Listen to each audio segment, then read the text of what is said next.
Hello everybody, and welcome to another episode of Come Back Stronger, where we bring you stories from around the world of people who have faced adversity, have overcome their challenges, and have come back stronger to come help make this world a better place. I'm joined by my law partner Dana Brooks today, and we're going to introduce you to Mr. Scot Benton, who is the founder and the owner of the Bicycle House, which is in Tallahassee, and it is a really cool organization that helps people that need to get their bikes fixed, and it also provides hundreds and hundreds of bikes every year to people that want to use bicycles as transportation as opposed to driving around in a car. Right. Right, and I love this because, you know, in Tallahassee, we see the bicyclists everywhere.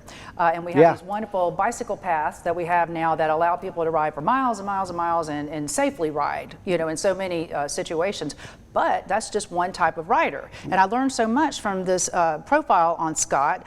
Most of the people we see out there riding bicycles, they're doing it because they don't have access to vehicles for a number of reasons. It could be that you have a mental problem or a physical problem that's affecting your cognitive abilities. Like epilepsy or something like that. Seizure disorder, or it could be a traumatic brain injury, something like that. But then we learn too, there's a lot of people on the roads around our community because they don't have licenses. And so that's where there's a little overlap of the legal part into this story. So it's a very interesting story. I initially thought about what Bicycle House, that's nice that you've helped people with bicycles, but had no idea what he was doing was putting people back into their lives, give them their mobility. Like in our world, when people lose their cars in an accident, big problem. They lose their jobs sometimes, their homes 100%. And all that. Well, he's helping address this in a different way. We're personal injury lawyers. He's going to get you on a bicycle so you can get to work. And you can't believe how much you can do commuting. He opened my eyes to commuting. And that's part of his purpose. His purpose is so that people can see that, look, even if you don't have a license, you can get to work. Yes, you just got to put the pedal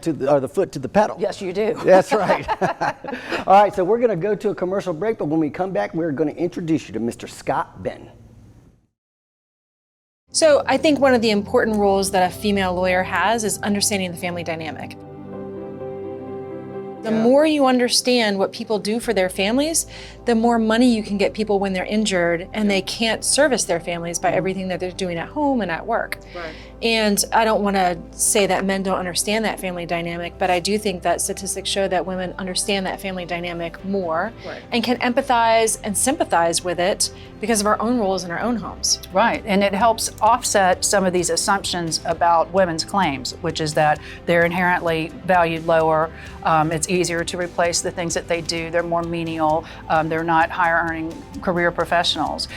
When you look at everything they do and what the negligence of the wrongdoer has caused them and this whole entire family, that adds up pretty fast. And you've got to have somebody who is looking out for you and knows to go after every single thing you are owed.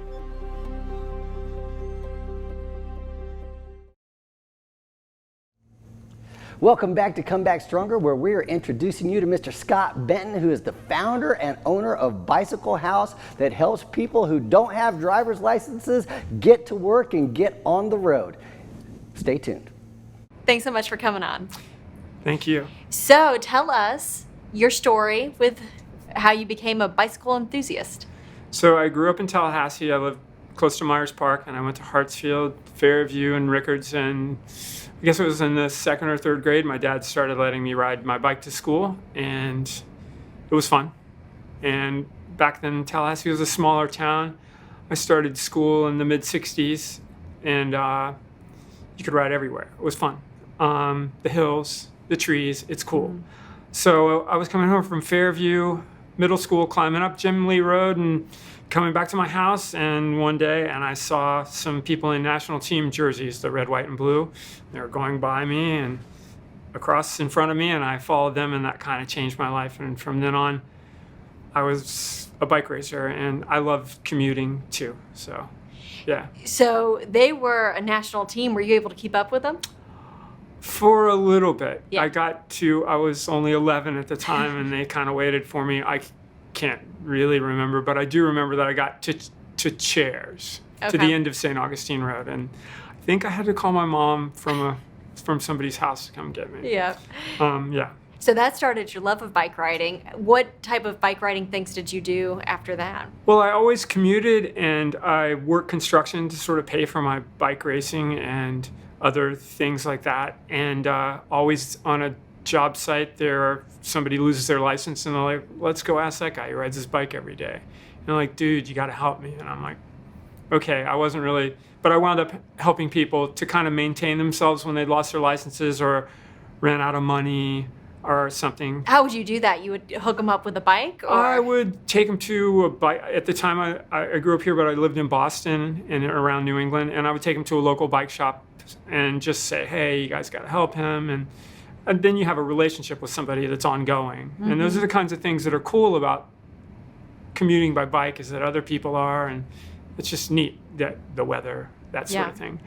At some point in the 90s, I was walking down a city street in Boston, and I was hit in the head, and I was in the hospital on and off for a couple of years, and I had to move back here with my parents. Mm-hmm. And after I could get up and kind of walk around again, my dad sort of, 45-year-old guy at home, he's like, I know what he'll do for therapy. He'll paint the house. So, and that sort of thing. And eventually he took me down to Joe's bike shop, which is at Lake Ella. And there were many people around Lake Ella that weren't doing so well. And Joe's a family friend. And he's like, Scott, you can set up out back here. And so I kind of help people, fix their bikes there. And that kind of led to Bike House. Oh, cool. My dad helped me start it, yeah. So you were actually outside of Joe's bike shop. People would come up and you'd fix their bikes type of deal? People would come up or that wanted to get their bikes fixed inside that sort of couldn't afford it or, kind of not really socially with it. And I just kind of helped them out, yeah. So when did you form Bike House? 2010. And what is Bike House? Bicycle House I founded pretty much to help people. And right away, I was on Jackson Bluff at the time, and it was a really small place, and just opened the door. I had some money to sort of pay the rent for a while, and tools and all that, and just opened the door, and people started coming in. I am from the South Side, so a lot of people, I guess, I know their families and things like. My mother taught at Oak Ridge. Oh, cool. For many years, she was a librarian there. Sorry, Mom, media specialist. Okay. So I just helped more and more people came and helped to volunteer. And eventually, a lot of the volunteers have gotten jobs at the bike shops around town and around the country. It's really cool. We probably had, 2,000 volunteers in the last 13 years. Wow. Yeah, we provide about 500 bikes on average a year. Wow. To people, and more than 5,000 repairs. And do you do that by going out and fundraising and people donating, or? I did that for 8 years without, just to sort of, it was something for me to do, Yeah. and then it got so big that there was such demand, and I just had, my mother said, okay, let's ask other people. So now we have members, Mm-hmm. and it pays for itself. There's still not enough money to have, I don't get paid, but I do, and having fun. Yeah. But yeah, we probably have 30, 40 volunteers, and we are looking to I'm not going to last forever, so I would like to get there to be, in my mind, we're already a school because we produce mechanics, Mm-hmm. helping the homeless and helping whoever, if you lost your license, Yeah. And so we've produced a lot of people, and so I'm trying to get funding kind of for a school. I imagine Tallahassee Cycling School, Yeah. Yeah. So I read in a newspaper article that you're also a stop for people who are traveling, like doing cross-country biking. Oh, yeah. Can you tell me about that? We started at the very beginning. I've ridden across the country a bunch of times and ridden around, toured. And many tourists come through Tallahassee. Before COVID, about 5,000 people each year ride from St. Augustine to San Diego on what's called the Southern Tier. Okay. It's a route of safe roads across the country.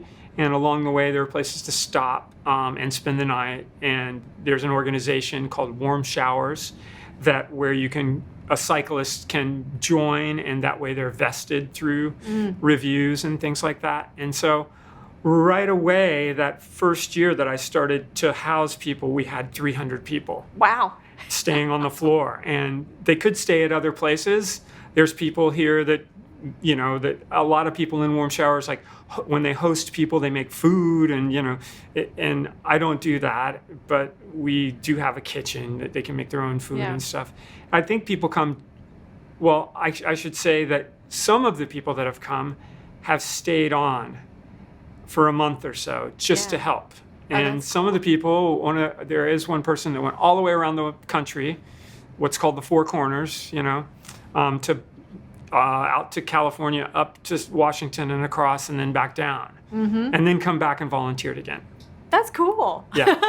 We had one volunteer for come back and ask if he could come and stay for the winter. Nice. And so it's really cool. I think it really helps to create a positive vibe around the place, and the people who are struggling meet people who are choosing to ride across the country. I think that's a really good mix. Yeah, I love that. We're going to take a quick break and then we'll be right back. I love the fact that he suffered from a traumatic brain injury, and then he really connects with the people that have also either suffered from traumatic brain injuries or have had some sort of cognitive issues, and is really making a difference in their lives. Yeah. That's what Coming Back Stronger is all about. Well, that's the whole reason, was originally your idea, but it's the whole reason behind the show. Yeah. Is to, help you come back strong, but help other people do it too, not just stay where you are, get yours, and not do it. But and he's, because of his empathy, I think he fosters it in other people. Yes. He's got the people who, just for the love of cycling, are in his life, and they do their journeys, and they come back, and they get so much out of the experience that he's created for the biking community. They come back and want to help. That's all good, but then he's mixing those two communities. The people who do it just for the love of the sport, and then the people who, I never cared about bicycle, but I need to get somewhere, and I don't want to be homebound. This is transportation for me, and so converging those two people, I think, is great. It's just another exercise in getting to know people you may otherwise never cross paths with. 100%. And here's a guy he's not getting paid. Nope.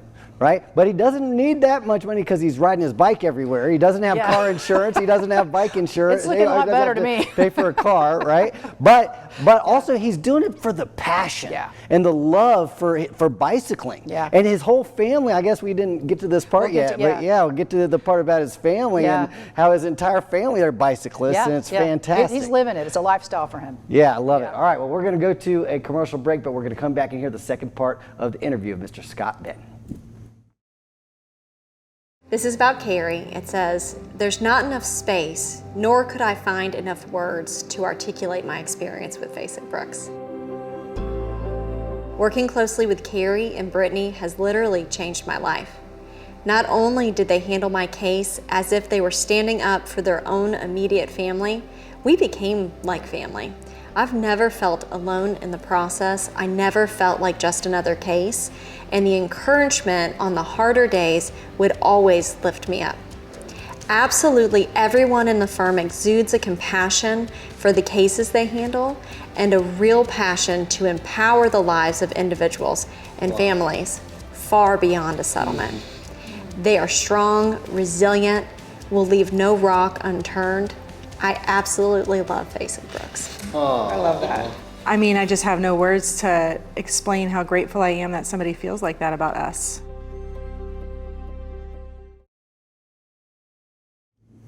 Welcome back to Come Back Stronger, where we are introducing you to Mr. Scot Benton, the owner and founder of Bicycle House, which is an organization that helps people get on the road on bicycles when they've lost their license or when they don't have the ability to drive. Stay tuned for the second part of the interview. So, about how many folks are bicycling around Tallahassee that you're aware of? I would say there are more people who are not sort of documented, that are sort of having to ride around. And if you did volunteer or came into Bike House on a regular basis, you would start to identify that there are far more people out there riding than are people like you or I who can afford a car and just choose not to. Do you feel like our city is safe for cyclists? Well, a lot of the people that ride bicycles and a lot of the people that get hit, I kind of follow it, are mentally challenged in some way. Okay. And so they don't know to put lights on their bikes. They don't know to look that someone pulling out of a driveway is not going to look to the right. You know, they only look where the traffic is coming from. And so to sort of like teach those people that's maybe sometimes not possible in a lot of cases. That's why they're riding a bicycle, because they can't drive. Yeah. And improvement of infrastructure really helps those people. Yeah. I think the city's doing a great job progressively moving toward a more bikeable city. Yeah, that's Yeah. wonderful. Mm-hmm. So how many years have you been exclusively riding your bike?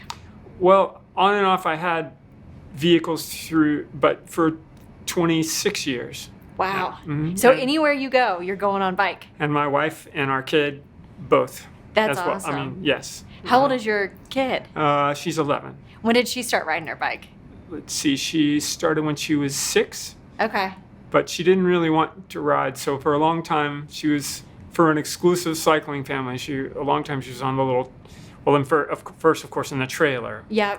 But then after that, she was in the little, it's called a trailer bike or something, where she gets to pedal and gets to hold the handlebars, but she's attached to the adult.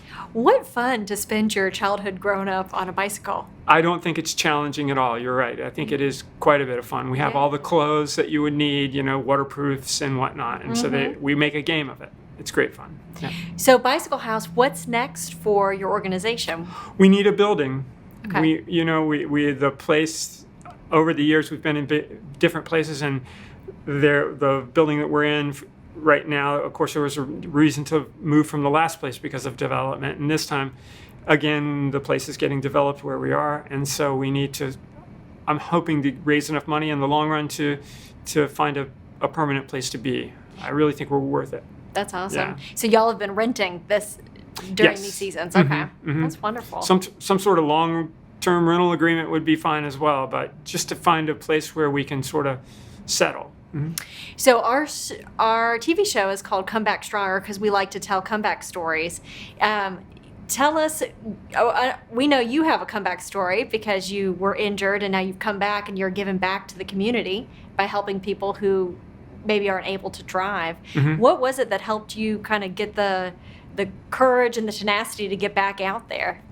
I think one of the strongest things is family, and realizing in my recuperation, and it's a long thing that, it was obviously it never really ends. It's not so bad, but it's debilitating, and to have a support structure of family is good.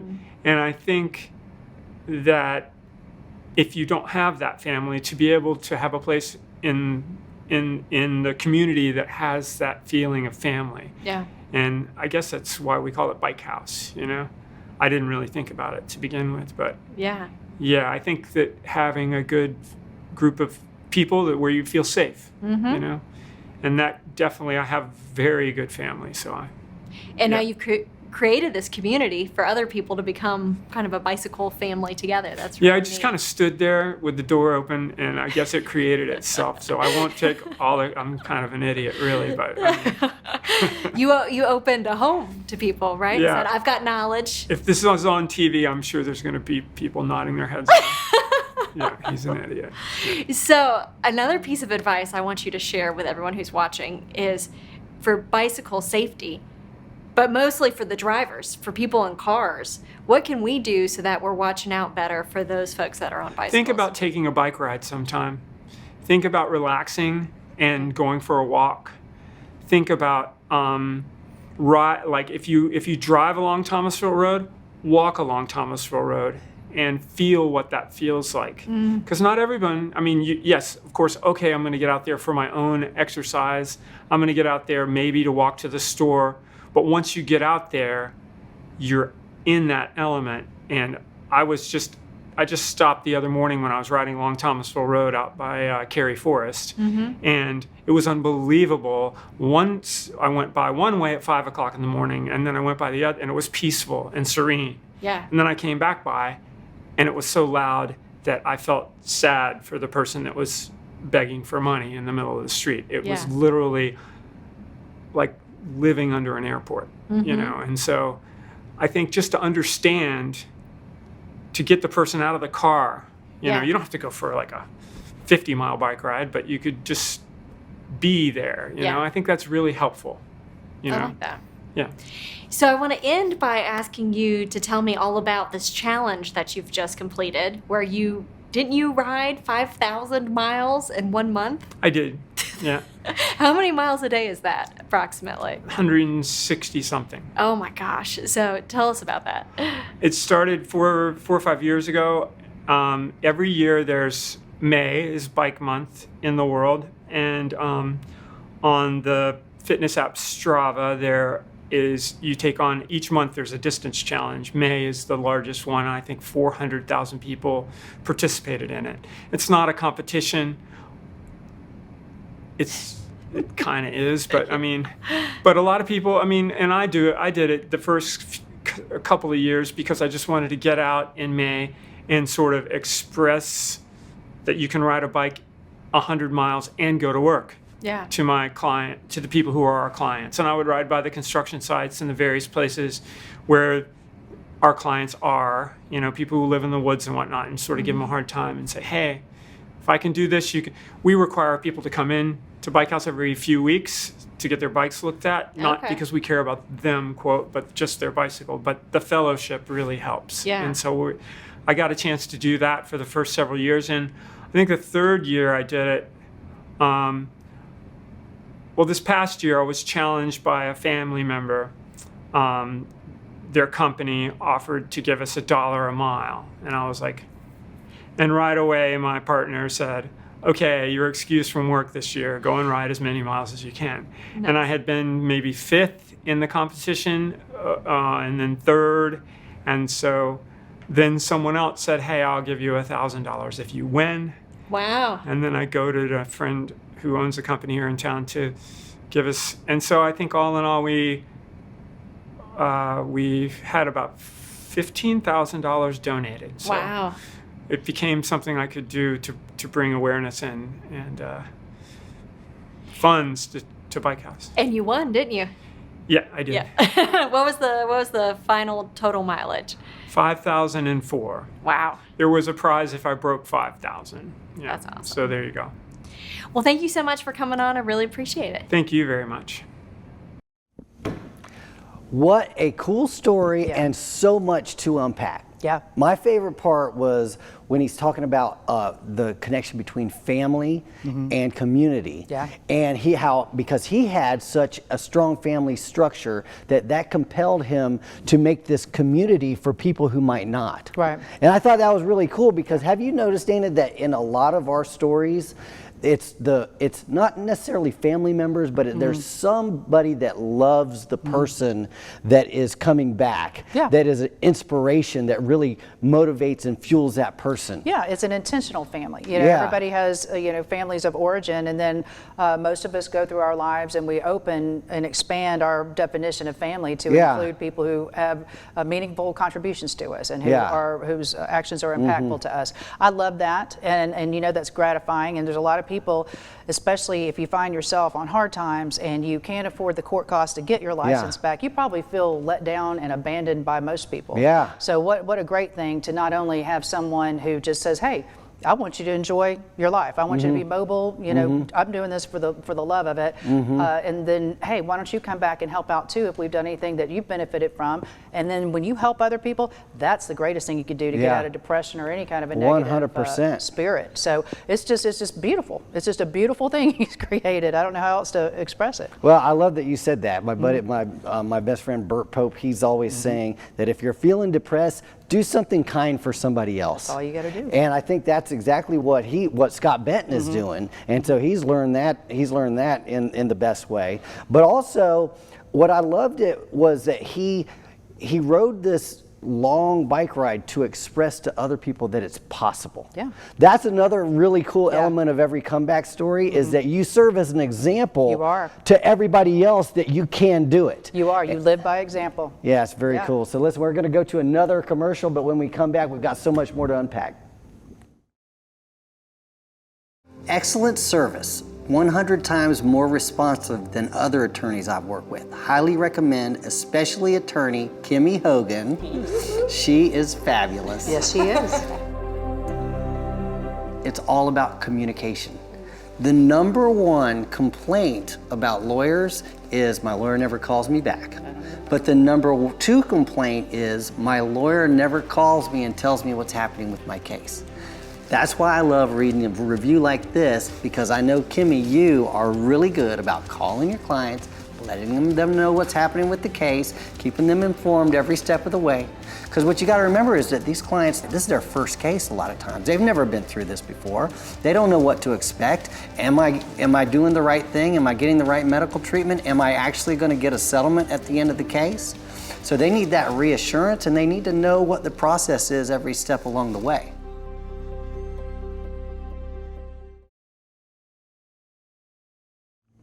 Welcome back to Come Back Stronger, where we just heard the interviews of Scot Benton, who's the owner and founder of Bicycle House in Tallahassee, helping people get on the road on bicycles when they have lost their license or for some reason they're unable to drive. Dana, what was your biggest takeaway? I think the biggest takeaway for me was how impactful his work has been to so many people. Yeah. I had actually not heard of Bicycle House, I'll be honest with you, until someone in our law firm decided they wanted to make a contribution to it. It was one of Carrie Rome's clients, and she said, you know, I have some ability now, and I would like to make a contribution to something that's, you know, been important in my life. And I thought to myself, well, first of all, what an honorable thing to do, but I'd never heard of it. But think about the importance, the significance of somebody who gives you your mobility back. You know, I had an uncle who was in a wheelchair for 40 years, and I remember he would get upgrades in those chairs. And he got a real nice one toward the end. It reclined and it had air things that would puff it up to deal with pressure ulcers and stuff like that. It was just awesome. But the main thing about him is he would go off on that thing, and we wouldn't see him till dark. I mean, he could go off-road in it a little bit because it had the bigger tires and stuff. But I just remembered just the joy of him going, I'm not a bird to y'all. Y'all don't have to push me anywhere. I'm gone. I'm going to be my own thing. Mobility and dignity are so important. Yeah, 100%. Imagine the difference between someone that feels confined, they're on their own 2 feet, they feel confined, they can't get anywhere, and then they realize, you know what, I could ride a bike. Yeah. I can get out and go many places. In fact, Scott serves as an example that he rode 160 miles a day. He wants people to know that you can ride a bike to work and you can actually work.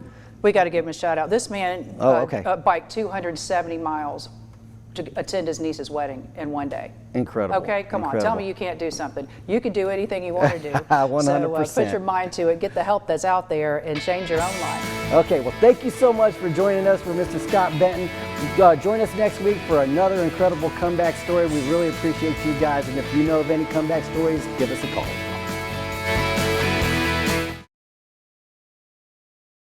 You know, we get so much that thanks us about what we do in the community. I like this one because they recognize the show. This person wanted to appreciate us for all the projects we've done this year, the social media videos, but particularly the Come Back Stronger interviews based on Jimmy's book. They just think that we make a lot of opportunities for people who you don't usually hear about, and they appreciate it, and we love doing it.